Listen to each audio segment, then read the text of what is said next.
বকেয়া বেতন প্রদানের দাবিতে আন্দোলনে নামলো বালুরঘাট পৌরসভার অস্থায়ী সাফাই কর্মীরা। সোমবার এই ইস্যুতে পৌর চেয়ারম্যানের ঘরের সামনে তুমুল বিক্ষোভ দেখান তারা। এই ঘটনায় চেয়ারম্যানের সঙ্গে তীব্র বাদানুবাদ হয় বিক্ষোভকারীদের। অভিযোগ, চেয়ারম্যানের সঙ্গে বেতন সংক্রান্ত বিষয়ে আলোচনা করতে গেলে তিনি তাদের সাথে দুর্ব্যবহার করেন, এমনকি সাফাই কাজ বন্ধ করার হুমকি দেন বলে অভিযোগ। উল্লেখ্য, গত নভেম্বর মাসে বায়োমেট্রিক পদ্ধতিতে হাজিরা নেওয়ার কাজ শুরু হয়েছে পুরসভায়। আর হাজিরায় এই পদ্ধতি শুরু হতেই প্রায় ৮০ জন সাফাই কর্মীর অস্তিত্ব পৌরসভা পায়নি। যদিও কিছু সাফাই কর্মীর বক্তব্য, তারা পুরো মাস কাজ করলেও বেতন পেয়েছেন অর্ধেক দিনের। কেউ কেউ পুরো মাসের বেতন পাননি বলেই অভিযোগ।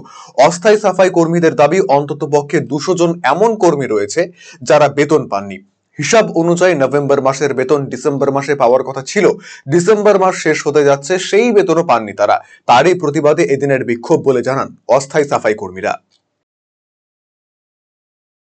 আমাদের পৌরসভার চেয়ারম্যান সাহেবের কাছে আমাদের গত মাসে বেতন ঠিক মতন ঢোকেনি। অনেকের ১৫০০, অনেকের ১২০০, কারো ২ দিনের বেতন ঢুকতে। এবার আমরা বেতনই খুব কম পাই। তার মধ্যে যদি আমাদের বেতনটা যদি কম দেওয়া হয়, তাহলে আমরা আমাদের সংসার চালাবো কি করে? আমাদেরও তো সন্তান আছে, তাদের আমাদেরকে স্কুলে প্রাইভেটে পড়াতে হয়। কেন বেতন ঢুকছে না কেন? বায়োমেট্রিক সিস্টেম করেছিল নভেম্বর মাস থেকে। প্রথমে বলা হয় আপনাদের ছবি তুলতে হবে, ঠিক আছে, আমরা মেনে নিয়েছি। তারপর বলে কি না, কাজের আগে এবং কাজের পরে ২ বার আপনাদের ছবি তুলতে হবে, সেটাও মেনে নিয়েছি। এবার যখন সব প্রসিজার আমরা ফলো করছি, ফলো করার পরেও আমাদের বেতন ঢুকছে না কেন? ইভেন সুপারভাইজার আছে, খাতা সই করছে, অফিসে এসে খাতা হাজারে তোলা হচ্ছে, তাও ওখানে কম্পিউটারে লোড হচ্ছে না কেন? আপনারা কি চাইছেন?